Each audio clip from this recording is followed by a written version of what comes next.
오늘 저희가 함께 들여다볼 자료는 보험과 금융시장의 최신 동향을 담은 뉴스 기사 모음입니다. 그런데 오늘은 단순히 뉴스를 나열하기보다는요, 이 기사들 전체를 관통하는 하나의 큰 질문을 던져보려고 합니다. 바로 금융상품의 겉모습과 실제 모습은 얼마나 다른가 하는 것이죠. 우리가 당연하게 생각했던 안전장치 뒤에 숨은 조건들, 또 상식과 반대로 움직이는 금리의 흐름, 그리고 업계의 판도를 바꾸는 보이지 않는 규제와 기술의 힘까지. 오늘 이 시간의 목표는 명확합니다. 이 정보의 비대칭성, 그러니까 당신과 금융회사 사이에 존재하는 그 미묘한 격차를 이해하고 당신의 지갑을 지키는 현명한 의사결정을 내릴 수 있도록 돕는 것입니다. 자, 그럼 그 숨겨진 진실을 하나씩 파헤쳐 볼까요? 첫 번째로 파헤쳐볼 주제는요, 바로 중고차 살 때 거의 필수로 가입하는 성능 상태 점검 책임보험입니다. 대부분의 사람들이 이걸 그냥 중고차 샀는데 고장나면 고쳐주는 보험 이렇게 생각하잖아요. 그런데 자료로 보니까 그게 전혀 아니더라고요. 이건 사실 소비자를 위한 보증 상품이 아니라 성능 점검 기록부 내용이 실제 차량 상태와 다를 경우에 그 실수를 한 점검 업체의 책임을 보상해주는 배상 책임 보험이라는 거죠. 네, 맞습니다. 바로 그 지점이 가장 큰 오해의 시작점이에요. 이걸 집에 비유하면 아주 명확해져요. 이 보험은 이사한 집에 보일러가 고장났다고 수리기사를 불러주는 그런 집수리 보증이 절대 아닙니다. 그런 게 아니군요. 네, 그보다는 부동산 계약서에 보일러 정상 작동이라고 적혀 있었는데 막상 살아보니까 고장나 있었을 때 허위 정보를 기재한 중개업자에게 책임을 묻는 것에 가깝죠. 그 비유를 들으니까 확실히 이해가 되네요. 그럼 제가 만약에 엔진 오일 누유 약간 있음이라고 적힌 차를 샀는데 나중에 그 누유가 심해져서 수리비가 많이 나왔다면요. 점검 기록부에 일단 있음이라고 고지는 됐으니까 이 보험으로는 보상을 못 받는 거군요. 정확합니다. 이미 고지된 사항이나 단순 노후화로 인한 고장은 보상 대상에서 제외됩니다. 그리고 더 충격적인 사실은 이 보험 계약서상의 진짜 계약자는 당신이 아니라 성능을 점검한 점검 업체라는 점입니다. 네, 제가 아니고 점검 업체라고요? 네. 결국 당신은 보험의 혜택을 받는 최종 수혜자일 뿐이지 계약의 직접적인 당사자가 아닌 셈이죠. 그러니 보험이라는 단어가 주는 그 안도감에 속아서는 안 됩니다. 이건 만능 수리 쿠폰이 아니라 점검 업체의 실수에 대한 증거 기반 손해배상 청구권, 이 정도로 보시는 게 맞습니다. 와, 안전장치라고 생각했던 것의 실체가 생각보다 훨씬 복잡하고 제한적이네요. 이런 식으로 우리가 믿고 있던 안전장치가 사실은 구멍이 숭숭 뚫려 있는 경우가 또 있죠. 바로 가상자산 거래소 이야기입니다. 최근 업비트 해킹 사고도 있었고 법적으로 거래소들이 해킹 대비 보험에 가입하거나 준비금을 쌓아야 한다고 되어 있는데 현실은 그렇지 않다는 기사가 눈에 띄네요. 이건 역시 제도는 있는데 실효성이 없는 대표적인 사례입니다. 법적 의무는 있지만 보험사 입장에서 한번 생각해보면 답이 나옵니다. 가상자산 해킹은 한번 터지면 피해 규모를 예측하기 어렵고 발생 빈도도 잦죠. 리스크가 너무 크군요. 그렇죠. 리스크가 너무 크니 보험료는 천문학적으로 비싸지고 가입 조건은 상상 이상으로 까다로워집니다. 해킹 방지를 위해 어떤 수준의 보안 시스템을 갖춰라, 내부 통제는 어떻게 해라 등등. 그리고 대부분의 거래소는 그 비싼 보험료와 까다로운 조건을 감당하지 못해서 제대로 된 보험에 가입하기가 거의 불가능하다는 거군요. 그럼 이용자 입장에서는 우리 거래소는 법적 의무를 다하고 있다는 말을 곧이곧대로 믿으면 안 되겠네요. 그렇죠. 당신이 기억해야 할 핵심은 이것입니다. 거래소에 맡겨둔 내 디지털 자산이 해킹 당했을 때 보험으로 완벽하게 보호받지 못할 가능성이 매우 높다. 결국 지금으로서는 거래소의 자체적인 보안 능력과 도덕성에 기댈 수밖에 없는 상황인 거죠. 이런 정보의 격차를 모르고 있으면 막연한 안전 기대감만 갖게 되는 겁니다. 듣고 보니 이 두 가지 사례, 중고차 보험과 가상자산 보험 모두 있기는 하지만 내가 생각했던 그런 역할을 해주는 건 아니다라는 공통점이 있네요. 이런 착시 현상을 이용하는 게 바로 마케팅이 아닐까 싶은데요. 마침 운전자 보험 관련해서도 비슷한 흐름이 보입니다. 변호사 선임 비용 보장에 자기 부담금이 생긴다는 소식이요. 네, 바로 그 지점입니다. 원래 12월부터 변호사 선임 비용 특약에 50% 자기 부담금이 생길 예정이었는데 이게 내년 1월로 연기됐어요. 그러자 삼성화재를 비롯한 보험사들이 일제히 12월이 자기 부담금 없는 상품을 가입할 마지막 기회라면서 대대적인 절판 마케팅에 들어갔습니다. 저도 그런 광고를 본 것 같아요. 이번 달이 지나면 조건이 나빠집니다라고 하면 왠지 모르게 마음이 조급해지잖아요. 그런데 이게 정말 소비자에게 무조건 좋은 기회일까요? 그게 바로 정보 비대칭성을 활용한 심리전이죠. 물론 조건만 보면 현재 상품이 더 좋은 건 사실입니다. 지난 2년간 변호사 비용 지급액이 4배나 급증해서 보험사 손해율이 높아졌기 때문에 보장 축소는 거의 확정적이거든요. 아, 그래서 줄어드는 거군요. 네. 하지만 여기서 한 걸음 더 들어가 봐야 합니다. 좋은 조건이라는 말에 현혹돼서 정작 나에게 이 보장이 꼭 필요한지, 내가 이미 가진 다른 보험과 중복되는 내용은 없는지를 따져볼 시간을 놓치게 만드는 건 아닌지 말이죠. 맞아요. 마지막 기회라는 말에 압박감에 떠밀려서 불필요한 지출을 하게 될 수도 있겠네요. 결국 좋은 상품이 아니라 나에게 맞는 상품을 고르는 게 핵심인데 이런 마케팅은 그 판단을 흐리게 만드는군요. 정확합니다. 중고차 보험, 가상자산 보험, 그리고 절판 마케팅까지 모두 겉으로 보이는 정보와 실제 작동 방식 사이의 격차를 보여주는 좋은 예시들이죠. 이 격차를 인지하는 것만으로도 당신은 훨씬 더 현명한 소비자가 될 수 있습니다. 자, 그럼 이제 시선을 좀 더 넓혀서 돈의 흐름 자체를 한번 따라가 보겠습니다. 세계 경제의 나침반인 미국 연방준비제도가 기준금리를 또 내렸습니다. 벌써 3개월 연속이난데 이 소식이 우리 지갑과는 어떤 관련이 있을까요? 가장 직접적으로는 환율에 영향을 줍니다. 미국의 금리가 내려가면 달러의 매력이 상대적으로 떨어지죠. 그렇죠. 반대로 말하면 원화 가치가 안정될 가능성이 커지는 겁니다. 원화 가치가 안정되면 우리가 수입하는 물건들, 특히 원유 같은 원자재 가격 부담이 줄어들어서 국내 물가 안정에 긍정적인 영향을 줄 수 있습니다.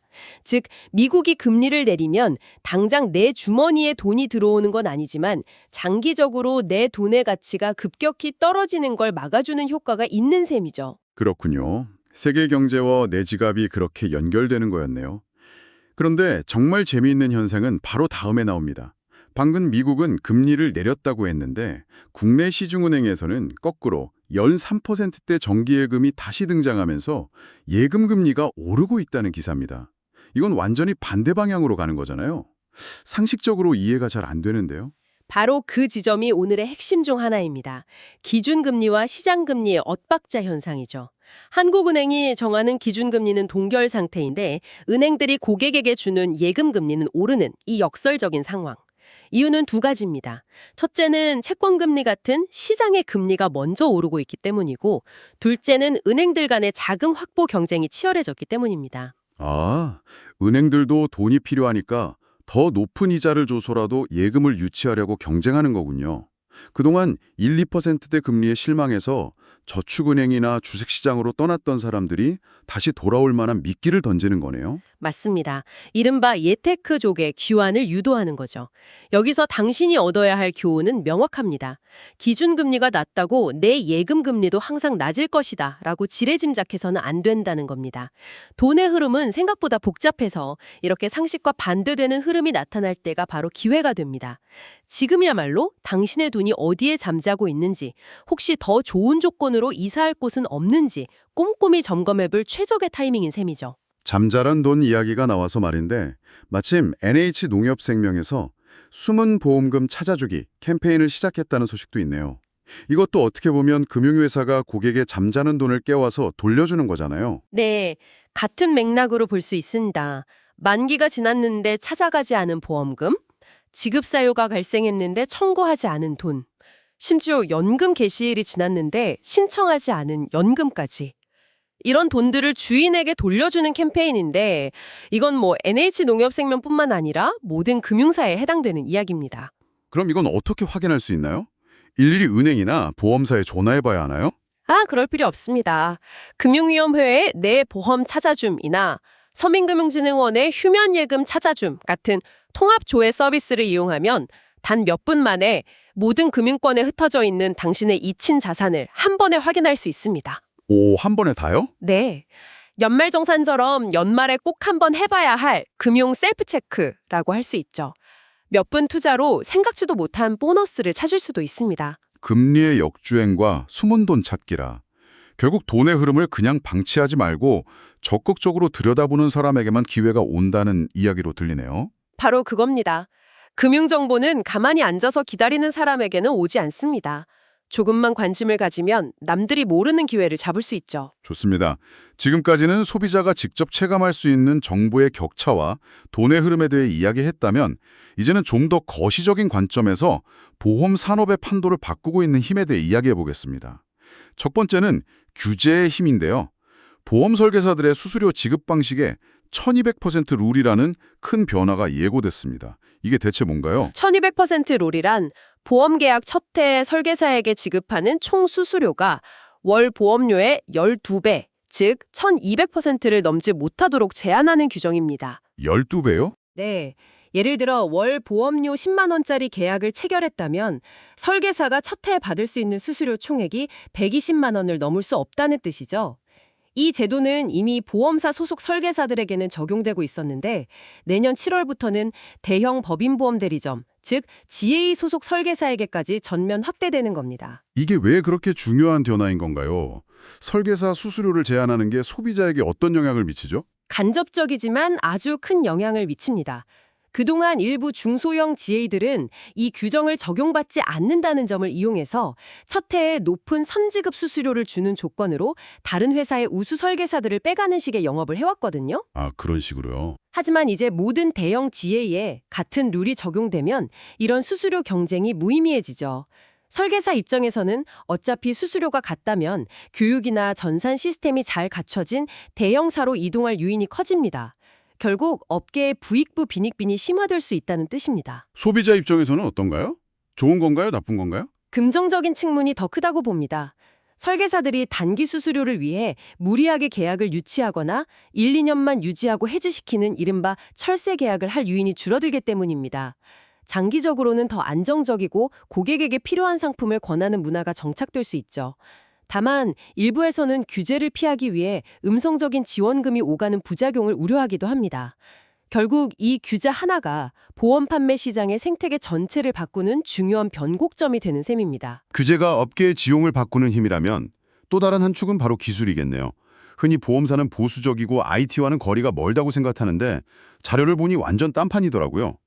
지난 5년간 보험업계가 AI와 빅데이터 기술로 등록한 특허가 무려 131건으로 은행권을 앞질렀다는 데이터가 있습니다. 이것이야말로 미래 보험 시장의 모습을 가장 명확하게 보여주는 지표입니다. 더 중요한 것은 그 내용인데요. 특허의 대부분, 특히 생명보험 특허의 85%를 삼성생명 같은 빅3 대형사들이 독차지하고 있습니다. 85%나요? 네, 즉 기술 격차가 이미 엄청나게 벌어지고 있다는 신호죠. 구체적으로 어떤 기술들인가요? 그 기술이 상용화되면 제 보험 경험은 어떻게 달라지게 되나요? 예를 들면 AI가 복잡한 보험금 청구 서류를 사람보다 더 빠르고 정확하게 분석해서 지급 심사를 하거나 빅데이터로 당신의 건강검진 기록과 생활 습관을 분석해서요. 앞으로 2년 안에 이런 질병에 걸릴 확률이 높으니 이런 운동을 하세요. 라고 맞춤형 건강관리법을 추천해주는 식입니다. 와, 이미 일부는 현실화되고 있죠. 상상만 하던 일들이네요. 그런데 이게 대형사들 위주로만 진행된다면 중소형 보험사에 가입한 사람들은 이런 첨단 서비스를 누리지 못하게 되는 거군요. 바로 그 지점입니다. 앞으로 당신이 보험사를 선택할 때 단순히 보험료나 보장 내용뿐만 아니라 이 회사가 얼마나 뛰어난 데이터 기술력을 가졌는가가 매우 중요한 판단 기준이 될 것입니다. 기술력이 곧 서비스의 질과 직결되는 시대가 오고 있는 거죠. 규제가 판매 채널의 격차를 만든다면 기술은 보험사 자체의 서비스 격차를 만들고 있습니다. 정말 흥미롭네요. 이런 기술 기반의 서비스 변화를 보여주는 작은 사례도 있습니다.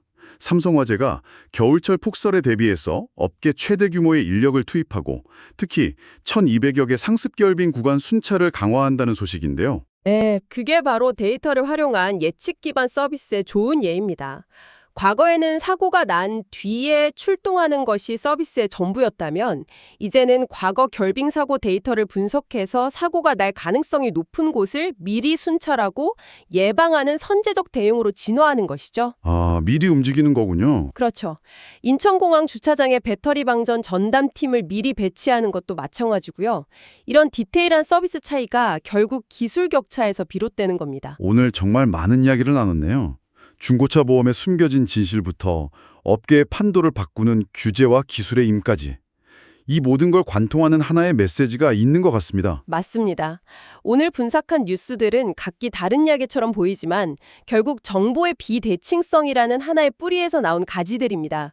보험사가 말하는 보장의 진짜 의미, 절판 마케팅이 숨기고 있는 조급함의 심리학, 대형사들만이 축적하고 있는 보이지 않는 기술의 격차까지. 이 모든 것은 정보를 가진 쪽과 그렇지 않은 쪽의 힘의 차이를 보여줍니다. 오늘 저희가 나눈 이야기들이 그 격차를 조금이나마 줄이는 데 도움이 되었으면 좋겠네요. 단순히 정보를 아는 것을 넘어서 그 정보가 나에게 어떤 의미인지, 그 이면에는 어떤 작동 원리가 숨어 있는지 한 번 더 생각해보는 습관이 중요하겠습니다. 그렇죠. 그래서 오늘 당신께 마지막으로 던지고 싶은 질문은 이것입니다. 당신의 금융생활에서 당신은 혹시 누군가가 만들어 놓은 기본값에 안주하고 있지는 않나요? 다들 하니까 원래 그런 거니까 라면서 무심코 동의 버튼을 누르고 있지는 않은지 말입니다. 오늘 우리가 파헤친 정보의 격차는 대부분 그 무심함 속에서 벌어집니다. 앞으로는 어떤 금융상품을 만나시든 이 상품이 나에게 유리한 기본값으로 설정되어 있는가? 이 질문 하나만 던져보십시오. 그것만으로도 당신은 정보의 격차에서 언제나 우위를 점하는 현명한 플레이어가 될 수 있을 겁니다.